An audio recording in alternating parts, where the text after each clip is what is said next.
Hello, আসসালামু আলাইকুম। আমি সাদ্দাম হোসেন আছি আপনাদের সাথে। আর আজকে আমি যে টিউটোরিয়ালটা দেখাবো সেটা হচ্ছে মাইক্রোসফট ওয়ার্ড নিয়ে, যেটা সচরাচর সবার জন্যই যারা যারা কম্পিউটার বা ল্যাপটপ ইউজ করেন তারা সবাই চান যে মাইক্রোসফট ওয়ার্ডের মধ্যে কাজ করতে।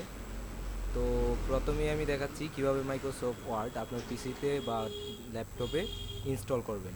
তো প্রথমে আপনাকে অবশ্যই মনে রাখতে হবে যে আপনার কম্পিউটারে বা কোনো একটা পেন ড্রাইভ বা কোনো কিছুর মধ্যে আপনার সফটওয়্যারটা অবশ্যই থাকতে হবে। যে এরকম আমার এইখানে পিসির মধ্যে আগেই সফটওয়্যারটা ছিল, আপনার ডেস্কটপে বা পিসি যেখানেই থাকুক না কেন সমস্যা নাই। তো আমি মাইক্রোসফট ওয়ার্ড 2003 ইউজ করি। এই যে এটা হচ্ছে মাইক্রোসফট ওয়ার্ডের 2003-এর ভার্সনটা। 2007ও ইচ্ছা করলে ইউজ করতে পারেন, বা লেটেস্ট যে মডেলগুলো আসছে সেইগুলোতেও আপনারা ইউজ করতে পারেন। তবে আমি মনে করি যে মাইক্রোসফট ওয়ার্ড জগতে 2003টাই বেটার। আচ্ছা, তারপরেও আপনাদের যার কাছে যেইটা ভালো লাগে সেটাই আপনারা করতে পারেন। তো আমি কিভাবে ইনস্টল করতে হয় মাইক্রোসফট ওয়ার্ড 2003 সেটা দেখাচ্ছি। তো আপনারা প্রথমেই চলে যাবেন এরকম একটা ফাইল। আর যদি আপনাদের ফাইলটা এরকম জিপ ফাইল হয়, হ্যাঁ, যেটাকে আমরা বলি জিপ ফাইল, যেই এরকম হইলে জিপ ফাইল হয়, এটাকে আপনারা এক্সট্রাক্ট করে নেবেন।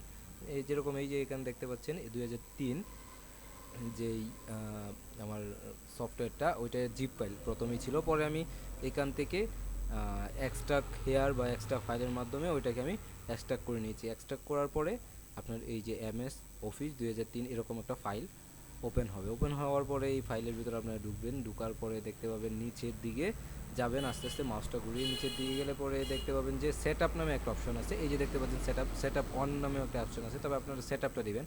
সেট আপটার মধ্যে ক্লিক করার পরে এরকম একটা ইন্টারফেস আসবে। ইন্টারফেস আসার পরে আমার অলরেডি ইনস্টল করা আছে, সেই জন্য আমার এখানে চাচ্ছে অ্যাড, রিমুভার, ফিউচার, রিইনস্টল, তারপরে আনইনস্টল এরকম যাচ্ছে। তো আপনারা এখানে ক্লিক করার পরে এরকম একটা মানে আরেকটা ইন্টারফেস আসবে। আসার পরে আপনাদের যেটা করতে হবে, সেখানে একটা সিরিয়াল নাম্বার চাইবে দেওয়ার জন্য, সেই সিরিয়াল নাম্বারটা দিতে হবে। এটাই হচ্ছে সিরিয়াল নাম্বার যেটা ওই সফটওয়্যারের মধ্যে আছে। আপনাদের সুবিধার্থে আমি সিরিয়াল নাম্বারটা আর সফটওয়্যারটা আমার ডিসক্রিপশন বক্সে দিয়ে দিব, আপনারা ওইখান থেকে ডাউনলোড করে নিতে পারবেন। তো আমরা চলে যাই এখন। এইটা ইনস্টল হওয়ার পরে আপনাকে অবশ্যই নিচে একটা মাইক্রোসফট ওয়ার্ডের যেই আইকনটা ওইটা দেখতে পারবেন। আপনি স্টার্ট মেনুতে চলে যাবেন, স্টার্ট মেনুতে গিয়ে অল প্রোগ্রামে চলে যাবেন। অল প্রোগ্রামে গিয়ে নিচের দিকে দেখবেন লেখা আছে মাইক্রোসফট ওয়ার্ড বা মাইক্রোসফট অফিস। এই যে মাইক্রোসফট অফিস লেখা আছে, লেখার মধ্যে এখানে একটা ক্লিক করবেন, ফাইল আকারে আছে। পরে দেখবেন এখানে Microsoft Office, Access, Excel, Outlook, PowerPoint, Word এরকম থাকবে। আপনি ওয়ার্ডটাই বেসিক্যালি আপনাকে আজকে যেটা দেখাতে যাচ্ছি যে ওয়ার্ড, তো ওয়ার্ডটার মধ্যে ক্লিক করলে দেখবেন এরকম একটা ইন্টারফেস আপনার এখানে ওপেন হচ্ছে। তো এরকম ওপেন হলে আপনি এটার মধ্যে লিখতে পারবেন, যে কোনো ধরনের লেখালেখি করতে পারবেন।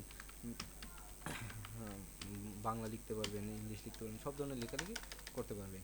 তো আজকে এই পর্যন্তই বন্ধুরা, ভালো থাকবেন, সুস্থ থাকবেন, আর আমার চ্যানেলটাকে সাবস্ক্রাইব করবেন।